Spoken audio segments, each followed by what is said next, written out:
The Democratic Republic of Congo, or DRC, it's a country blessed with incredible resources and cursed with unending conflict. You see, the DRC's troubles didn't start yesterday. They can be traced back to the aftermath of the Rwandan genocide in 1994. The Lusaka Agreement was supposed to bring peace. It aimed to integrate armed groups, many with blood still on their hands, into the Congolese army.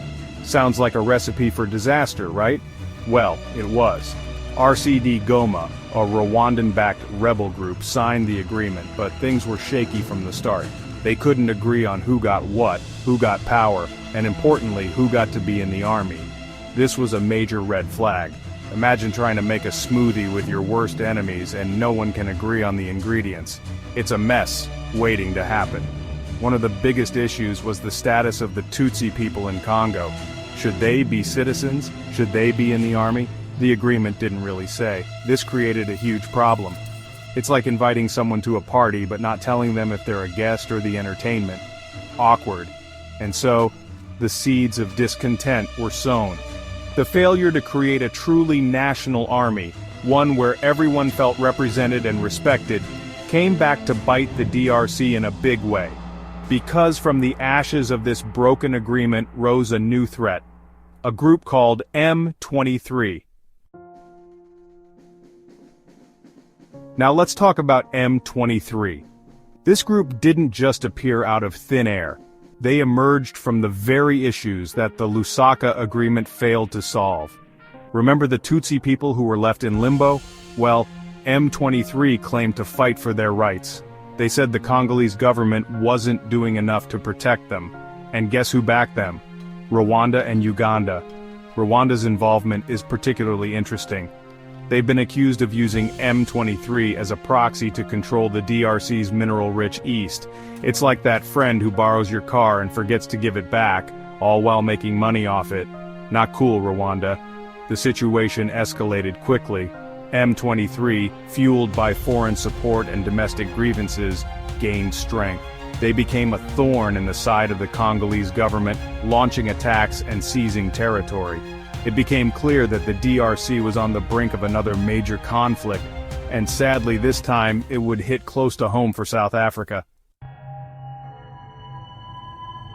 In a move that shocked the world, M23 captured Goma. This wasn't just any city, it was a strategic and economic hub in eastern DRC. The situation was dire.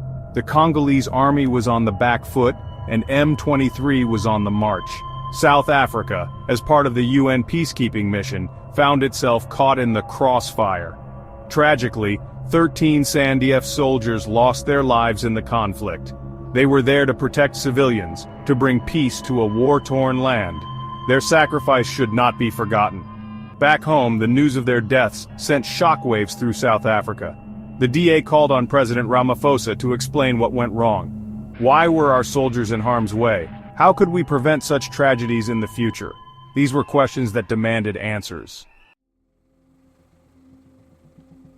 The international community, to their credit, didn't just sit back and watch.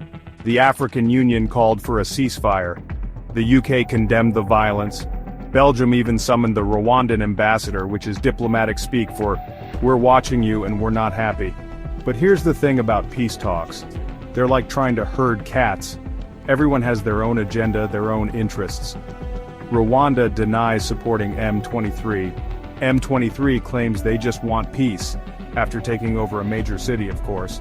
And the Congolese government is trying to hold on to power while their country is falling apart. It's complicated.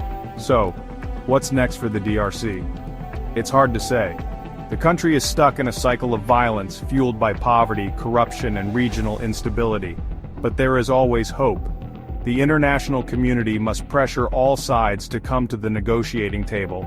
They must address the root causes of the conflict, not just the symptoms. And most importantly, they must give the Congolese people a voice in their own future. Only then can we hope to see a lasting peace in this troubled nation.